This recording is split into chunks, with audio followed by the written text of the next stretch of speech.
The heat was a solid thing, a weight on the shoulders and a pressure behind the eyes, and the man working the fence line moved through it as if it were his natural element, a familiar burden he had long ago learned to carry without complaint. His name was Elias, though few in the town of Redemption used it, and his world was the dry expanse of his land, the silence of his small cabin, and the rhythmic certainty of his work.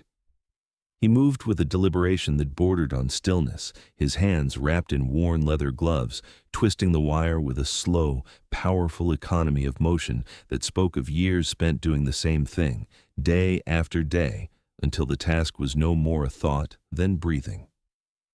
The sun bleached the color from the sky, leaving a pale, washed-out blue that offered no relief, and the dust rose in lazy puffs with each fall of his hammer, coating his boots and the sweat on his arms in a fine red film. He did not look up often, because the horizon rarely changed, offering only the same shimmering line where the earth met the sky, a promise of nothing but more of itself. But something did change. A flicker of movement where there should be none, a dark shape detaching itself from the heat haze, small and unsteady. Elias stopped his work, the hammer held loose in his hand, and watched. He did not move closer, did not call out, his patience a thing as vast and empty as the land around him. He simply observed, his eyes narrowed against the glare, tracking the figure as it stumbled forward, weaving like a drunkard, though it was not yet noon. It was a woman, he could see that now, her dress torn at the hem and dark with dust and what might have been sweat or something worse, and she moved with the frantic, exhausted energy of a creature running from a fire. She did not seem to see him, her focus fixed on some point beyond his fence line, some desperate destination that grew more distant with every failing step. He watched her trip, catch herself, and then trip again, this time falling to her knees in the brittle grass. She stayed there for a long moment, a dark knot of despair against the pale earth, before slowly, painfully, pushing herself back up. She took 3 more steps. Then she fell for the last time. She did not get up. Elias remained where he was for another full minute, the silence broken only by the buzz of a lone fly and the faint dry whisper of the wind. He was not a man given to haste, because haste was the father of regret, and he had buried enough of that in his life. He scanned the horizon behind her, the direction from which she had come, searching for a dust cloud, for the shape of a horse or a wagon, for whatever it was that had driven her into the unforgiving heat of the open plain. He saw nothing. There was only the woman, the sun, and the silence. He finally moved, setting his hammer carefully on the fence post he had just driven, and began the long, slow walk toward her, his boots making no sound in the thick dust. Afternoon. The woman lay on the simple cot in the corner of his one-room cabin, a place usually reserved for his saddle and tack, which now sat in a neat pile by the door. He had carried her from the field, her body surprisingly light, a collection of sharp angles and fragile bones, held together by a fierce, fading will. He had laid her down and brought her water, holding the tin cup to her cracked lips and letting her sip slowly, the way one would with a foundered horse. Her eyes had fluttered open once, wide and dark, with a terror that did not seem to see him, a fear that was looking at something far behind him, before they had closed again. He did not try to speak to her, did not ask her name or her business, because questions were a kind of demand, and she had nothing left to give. He sat at his small table, cleaning a piece of harness with a slow, methodical rhythm, the smell of saddle soap and leather filling the small space. The cabin was spare, furnished with only what a man needed to survive: a stove, a table, a chair, the cot. Everything was clean, everything had its place, a small island of order in a world of chaotic indifference. The woman's presence was a disruption, a note of discord in the quiet symphony of his life, but it was not an unwelcome one. It was simply a thing that had happened, like a storm or a drought, and it would be dealt with. He could feel the town watching him, even from a mile away. He knew what they would say. Elias Thorne, the man who kept to himself, the man with the quiet eyes and the past he never spoke of, had brought a woman to his cabin. They would whisper in the general store, their words like the stirring of dry leaves, full of suspicion and cheap judgment. They saw a fallen woman, a piece of trouble that had washed up on his shore, and they saw him as a fool for taking it in. They did not see the desperation in the set of her shoulders or the raw, bleeding fear that had driven her across the empty plains. They saw only what was easy to see. He finished with the harness, the leather now dark and supple in his hands, and hung it on a hook by the door. The woman on the cot stirred, a soft moan escaping her lips, and he turned to look at her. Her face, in the dim light of the cabin, was younger than he had first thought, etched with lines of exhaustion, but not yet hardened by them. There was a bruise high on her cheekbone, a faint purple shadow against her pale skin. He looked at it for a long time. It was a mark he recognized. It was the signature of a certain kind of man.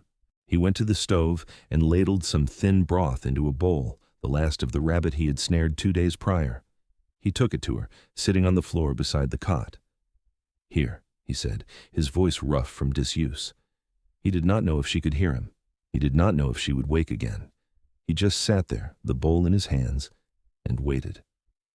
The sun began its slow descent, painting the dust-filled air in shades of orange and red, and the silence in the cabin deepened, becoming something more than just the absence of sound. It became a shared space, a fragile truce with the world outside. Days later. Her name was Lena. She had offered it to him one morning, her voice a dry rasp, the single word hanging in the air between them like a fragile thread. He had simply nodded, acknowledging it, and passed her a piece of bread. She did not offer more, and he did not ask for it. A name was enough. It was a start. She began to heal, the deep bone-weary exhaustion slowly receding, replaced by a quiet watchfulness. She moved about the cabin with a silent, ghost-like grace, her eyes always on the window, on the long, empty road that led to town. She helped him with his chores, her hands surprisingly capable as she mended his worn shirt or helped him knead dough for their bread, and a new rhythm began to establish itself in the small cabin, a shared routine built on unspoken understanding. They rarely spoke, their communication a language of gestures and shared tasks. He would leave a bucket of water by the door, and she would use it to wash their plates. She would leave a pile of mended clothes on his chair, and he would find them there when he came in from the fields. It was enough. The town continued to watch. When he rode in for supplies, the whispers would stop as he entered the general store, and the storekeeper, a man named Henderson, would serve him with a forced, brittle politeness. The other men would stand by the cracker barrel, their eyes following him, their silence a heavy, suffocating blanket of judgment. They saw a sinner, a recluse who had taken in a woman of ill repute, and they treated him with the cold courtesy reserved for the condemned. He ignored them, his face a mask of indifference, and bought his flour and his salt and his coffee, his movements as deliberate and unhurried as always. He knew what they were thinking, because small men always thought the same small things. They looked at Lena and saw a problem. He looked at her and saw a survivor. One afternoon, a buggy appeared on the road from town, a fine, polished thing pulled by a matched pair of gray horses that stepped high and proud. It was out of place in this land of worn-out wagons and tired mules, a piece of another, wealthier world. It pulled up in front of his cabin, and the man who stepped out was as polished as his rig. He wore a dark suit, clean despite the dust, and a flat-brimmed hat that shaded a pale, narrow face. He moved with an air of unshakable confidence, as if he owned the very ground he walked on. Elias, who had been splitting wood by the side of the cabin, stopped his work, the axe held loosely in his hand. He watched the man approach. Lena, who had been hanging laundry on a line, froze, the color draining from her face. She dropped the wet shirt she was holding and fled back into the cabin, pulling the door shut behind her. The sound of the bar sliding into place was loud in the sudden silence. The man in the suit smiled, a thin, bloodless expression that did not reach his eyes. "Good afternoon," he said, his voice smooth and pleasant. "A bit of a warm one, isn't it?" Elias said nothing. He just stood there, the axe in his hand, his body a silent wall between the man and the cabin door. The man's name was Fletcher. He offered it with the same casual air of ownership with which he had stepped from his buggy, as if his name itself was a thing of value he was bestowing upon the dusty yard.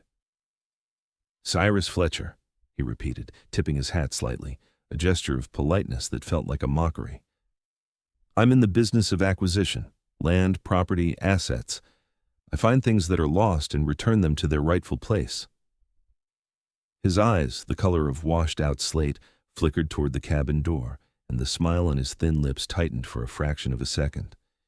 Elias did not return the smile. He did not offer his own name. He simply stood, the weight of the axe in his hand a familiar comfort, and waited. Fletcher seemed untroubled by the silence, treating it as a minor inconvenience, like a fly to be waved away. "I'm looking to expand my holdings in this area," he said, gesturing vaguely at the parched landscape around them. "This particular parcel," he tapped a manicured finger against his own chest, "is of interest to me. I'm prepared to make you a very generous offer, enough to set you up somewhere a little less rustic." The offer hung in the air, smelling of condescension. It was not a negotiation. It was a dismissal. He was not trying to buy the land. He was trying to buy the man off it, to remove him like an inconvenient stone from a field he wished to plow. Elias shifted his weight, the movement small but deliberate. "Not for sale," he said. The words were flat, devoid of emotion. They were not an argument, but a statement of fact, as unchangeable as the sky. Fletcher's smile did not falter, but a coldness crept into his eyes. "Everything is for sale, Mr. Thorne. It's merely a question of finding the right price." He knew Elias's name. Of course he did. A man like Fletcher made it his business to know things, to collect information like he collected assets, each piece a tool to be used for leverage. He had been in town, asking his polite questions, spreading his money and his influence, and the town had given him what he wanted, because it was easier than refusing. "I'm also looking for a piece of property that has gone astray," Fletcher continued, his voice dropping to a more confidential tone. "An investment that has become misplaced. A young woman, dark hair, answers to the name Lena. I have a contract, you see, a legal document. She is indebted to me. She belongs to me." He said the last words with a chilling finality, his eyes fixed on the cabin door. He was not asking. He was informing. He was laying out the facts of the world as he saw them, a world where people could be owned, where a piece of paper held more weight than a human soul. Inside the cabin, there was a dead, suffocating silence. Elias could feel Lena's terror through the thick wooden planks of the door, a palpable thing that pressed against his back. He thought of the bruise on her cheek, the fear in her eyes when she had first woken. He thought of the contract, the legal document, the cage of ink and lies that Fletcher had built around her.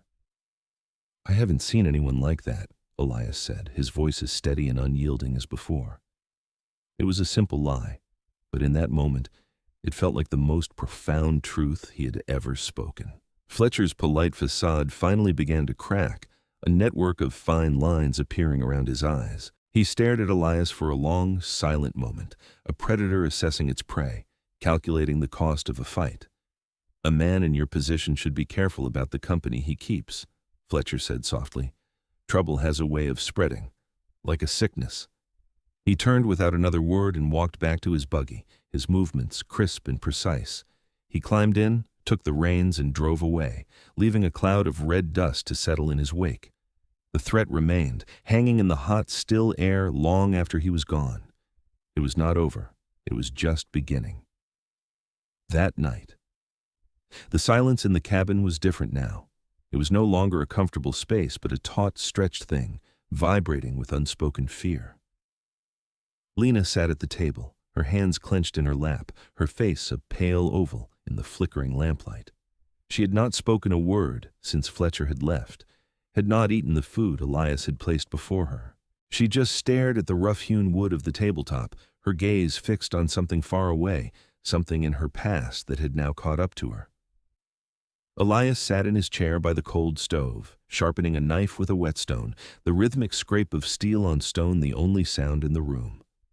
He did not press her for answers, did not demand the story that had brought Fletcher to his door. He knew enough. He knew the look of a man who saw people as possessions, and he knew the look of a woman who had spent her life trying to escape such a man. The story was in the details, in the way she flinched at sudden noises, in the haunted look in her eyes. He finished with the knife, testing the edge with his thumb. It was sharp enough to shave with. He laid it on the table beside him and looked at her. "He'll be back," he said. It was not a question. Lena flinched, her gaze snapping up to meet his. I know, she whispered, her voice barely audible. He always comes back. For the first time, she began to talk, the words spilling out of her in a halting, broken rush, a dam of silence finally breaking. She spoke of her family, of a debt that was not hers, of a contract signed in desperation that had become a chain around her neck. She spoke of Fletcher's cold, transactional cruelty, of a life spent as an asset on a ledger, her worth measured in dollars and cents. She spoke of running, of sleeping in ditches and stealing food, of the desperate hollow hope that she could simply disappear. He told me no one would ever help me, she said, her voice trembling. He said the world belongs to men like him, that people like me, we just get used up. Elias listened without interruption, his expression unchanging. When she was finished, the silence returned, but it was a different kind of silence now. It was filled with the weight of her story, with the truth of her pain. He stood up and walked to the window, looking out at the vast, star-dusted darkness. The land was empty, indifferent, but it was his. He had bled for it, worked for it, carved out a small piece of existence from its unforgiving soil. It was the only thing he had. He is wrong, Elias said, his back still to her. He did not say anything else. He did not need to. The words were a promise, a declaration. In the dim light, Lena looked at the solid, unmoving shape of his back, and for the first time in a very long time, she felt a flicker of something that was not fear. It was small and fragile, but it was there. It felt like hope. Weeks later. The confrontation did not come quickly. Fletcher was a patient man, and he preferred to let his power do the work for him. He choked off Elias's credit at the general store, Henderson suddenly unable to extend him the few dollars he needed for seed until the next harvest. The blacksmith found himself too busy to shoe Elias's horse, his forge mysteriously occupied with other, more pressing jobs. Men who had once given Elias a curt nod in the street now looked through him, their eyes sliding away, afraid to be associated with the trouble that had come to his door. Fletcher was isolating him, cutting him off from the town, turning his small world into a prison. He wanted Elias to feel the pressure, to understand the cost of his defiance, to hand over the woman not because of a threat, but because it was the only sensible thing to do. Elias absorbed the pressure without comment. He began hunting more, living off the land as he had in leaner times, his snares and his rifle providing what the town would not. He reshod his own horse, his hammer ringing true and clear in the quiet of his yard. He met the town's silent ostracism with his own deeper, more profound silence. He did not bend. He did not break. He simply endured. Lena watched him, and she saw a strength she had never known. It was not the loud, brittle strength of a man like Fletcher, who relied on paper and money and the fear of others. It was a quiet, rooted strength, like that of an old tree that has withstood 1,000 storms. She began to change. The fear in her eyes was slowly replaced by a steady resolve. She worked beside him, her hands growing calloused, her face browned by the sun. She learned the rhythms of the land, the language of his silence. She was no longer a ghost hiding in his cabin. She was a woman standing on her own 2 feet, on a piece of ground she was helping to defend. One morning, they saw the dust cloud on the horizon. It was bigger this time. Fletcher was not coming alone. Elias was mending a harness when he saw it. He did not hurry. He finished his stitch, knotted the thread, and cut it cleanly with his knife. He went inside the cabin. Lena was standing by the window, her hands gripping the sill, her knuckles white. "Go to the cellar," he said, his voice calm. "Bar the door from the inside. Don't come out, no matter what you hear." She looked at him, her eyes wide. "What are you going to do?"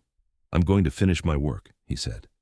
He took his rifle down from the wall, not with any sense of drama, but with the same methodical care he took with any other tool. He checked the action, slid a cartridge into the chamber, and walked outside to wait. The buggy came into view first, followed by 2 men on horseback and another man riding beside Fletcher. Elias recognized him immediately. It was the sheriff, a man named Gable, whose authority was as thin and worn as his uniform. He was not here to uphold the law. He was here to witness a transaction, to give Fletcher's actions the veneer of legality. They pulled up in the yard, the 4 of them forming a loose semicircle around him. The town was watching. He could feel their eyes from the road, a handful of curious onlookers who had followed the small posse out from town, eager to see the end of the story. They were the chorus, silent and passive, ready to accept whatever outcome the stronger man dictated. Fletcher dismounted, a sheaf of papers in his hand. He smiled his cold, confident smile. "Mr. Thorne," he said, his voice carrying easily in the still air, "I believe this has gone on long enough." The sheriff, Gable, shifted uncomfortably in his saddle, his eyes avoiding Elias's. He was a man caught between his duty and his convenience, and convenience was winning. "Elias," he said, his voice thin, "Mr. Fletcher here has a writ of retrieval. It's all legal. Says the woman, Lena, is his indentured property. You're harboring a fugitive." Fletcher held up the papers as if they were a holy text, the words on the page an unassailable truth. "The law is the law," Fletcher said smoothly, his gaze sweeping over Elias in the silent cabin. "It's time to be sensible. There's no need for any unpleasantness. We spoke to her earlier this morning, on the road. She was coming into town. She understands the situation. They told him she had already gone home." The lie was delivered with such casual authority, such dismissive ease, that for a moment it almost felt real. It was the easy story, the one that required no courage, the one that let everyone, the sheriff, the town, even Elias, off the hook. She had given up. She had gone back to her rightful place. The problem had resolved itself. The onlookers on the road murmured amongst themselves, nodding. It made sense. A woman like that, she would always go back. Elias looked at Fletcher's calm, triumphant face, then at the sheriff's averted gaze, and then at the distant, watching town. He saw the world they wanted, a world where paper was stronger than people, where the easy lie was better than the hard truth.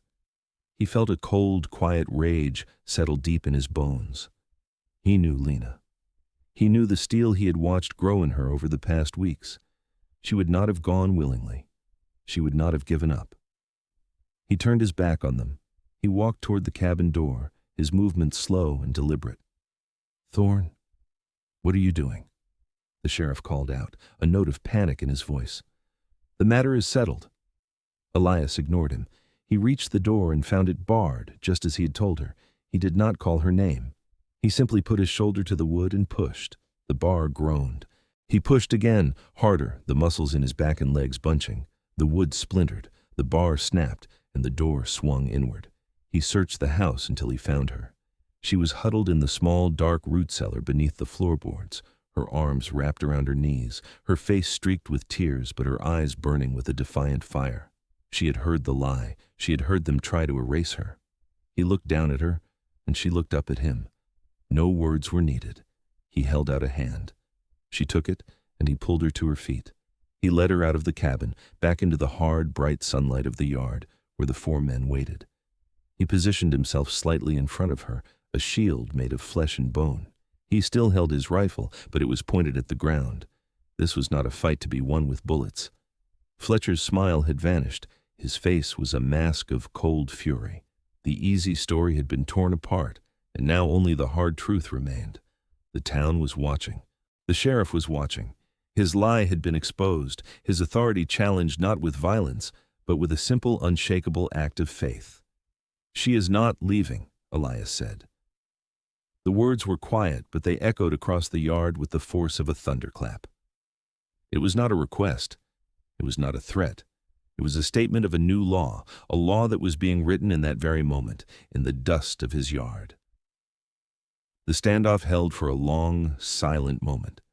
The sun beat down, and the only sound was the jingle of a harness and the soft stamp of a nervous horse. Fletcher's face had gone pale with rage, the mask of civility stripped away to reveal the ugly, grasping thing beneath. He looked from Elias's unmoving form to the woman standing behind him, and then to the sheriff, his eyes demanding action. But Sheriff Gable did not move. He was looking at Elias, at the quiet certainty in his stance, and at the woman who was no longer cowering but standing tall, her chin lifted. He saw the lie Fletcher had told him, and he saw the truth standing before him, and for the first time in a long time, the weight of his badge felt heavier than the pressure of a wealthy man's expectations. "The writ," Gable said, his voice slow and hesitant, as if he were testing the words. "It's for retrieval from a public road. This is private property. Jurisdiction's murky." It was a weak excuse, a flimsy shield of bureaucracy, but it was something. It was a crack in Fletcher's absolute authority. Fletcher turned on him, his voice a venomous hiss. "Are you telling me you won't enforce a legal document?" "I'm telling you," Gable said, finding a sliver of courage, "that I'm not starting a gunfight over a piece of paper that might not be worth the ink it's printed on. Not here. Not today." The two hired men behind Fletcher looked at each other. They were paid for intimidation, not for a pitched battle against a man who looked like he had been carved from the rock of the land itself. Their loyalty was to their wages, not to Fletcher's wounded pride. Fletcher saw it all. He saw the sheriff's wavering, the hesitation of his men, the silent judgment of the onlookers down the road. He had lost control of the narrative. His power, built on the assumption of compliance, was useless against a man who simply refused to comply. He could force the issue, could order his men to attack, but it would be bloody and ugly, and it would expose him for the brute he truly was. The polite fiction of the law would be gone, replaced by the simple reality of violence. And he, Cyrus Fletcher, a man of acquisition and contracts, was not a man who liked to get his own hands dirty. With a final, hate-filled glare at Elias, he spun around and strode back to his buggy. "This is not over, Thorne," he spat. "There are other ways." He climbed into his seat and snapped the reins, the horses lurching forward. His hired men, looking relieved, turned their own mounts and followed him, the small posse retreating in a cloud of dust and humiliation. They did not look back. Elias stood and watched them go, his rifle still held loosely at his side. He stayed there until they were just a small speck on the horizon, until the dust had settled and the silence of the plains returned.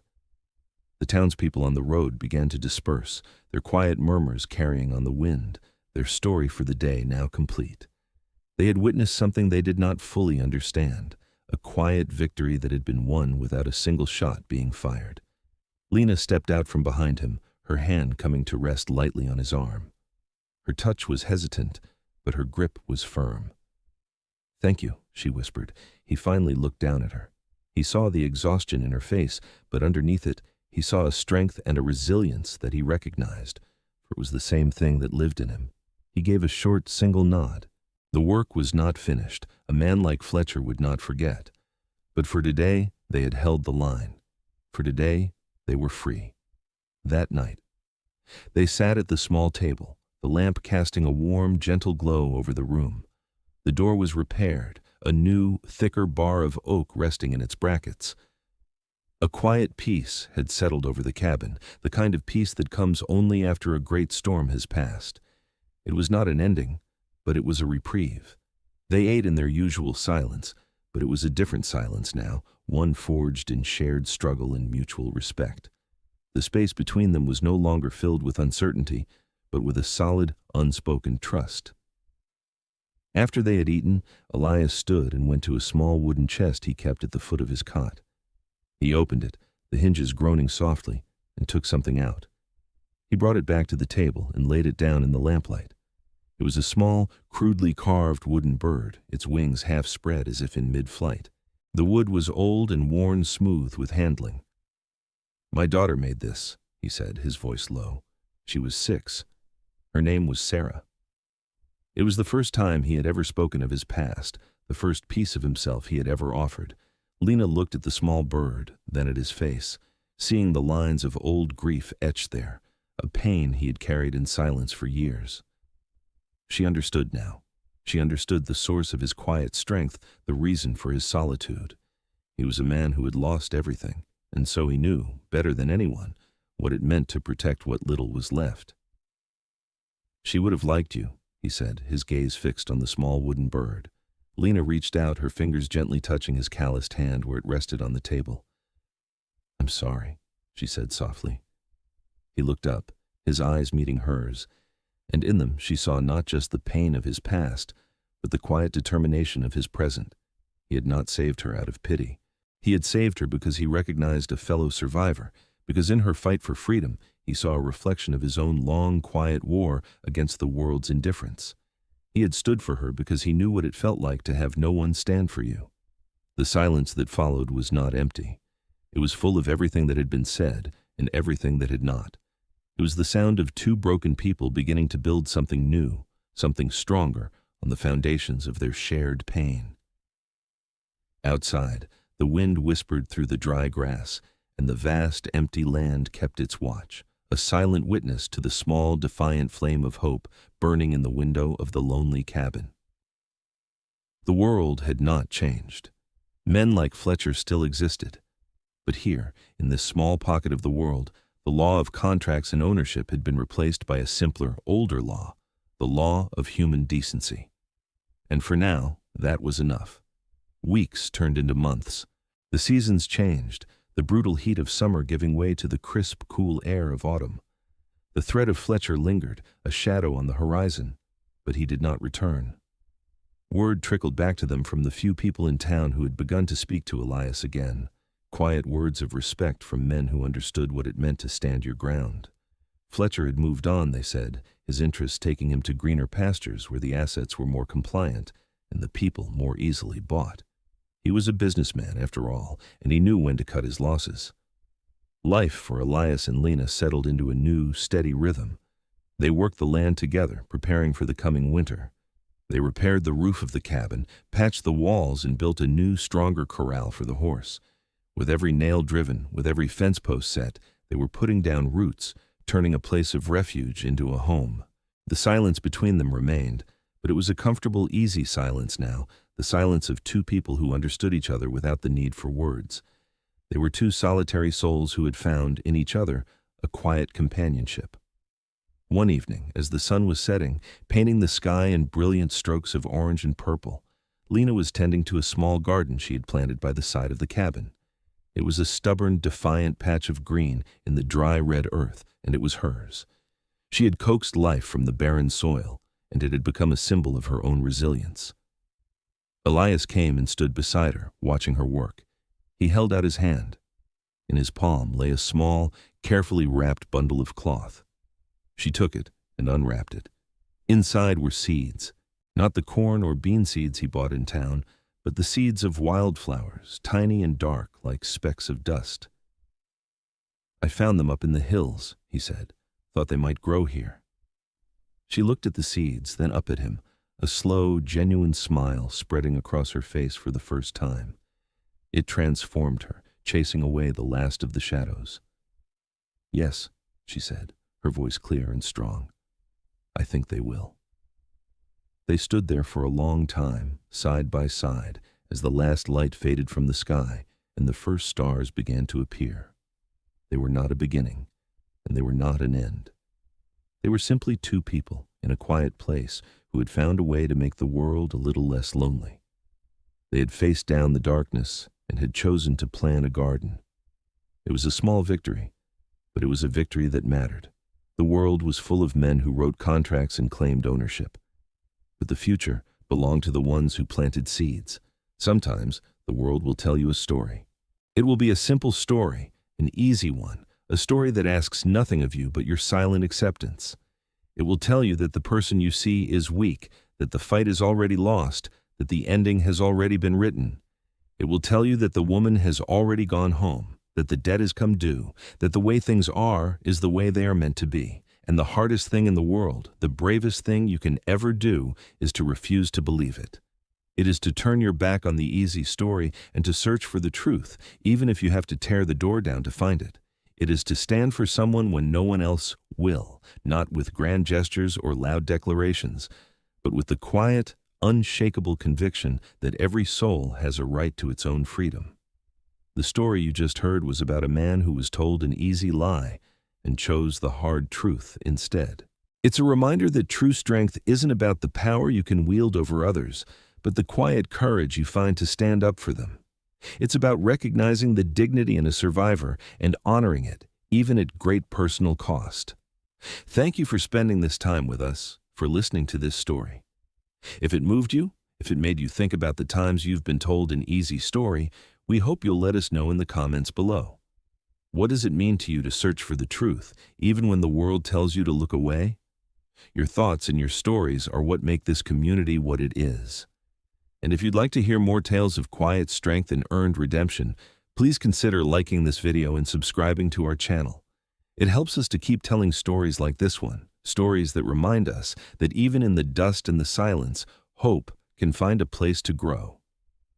Until next time, be well and be brave enough to write your own ending.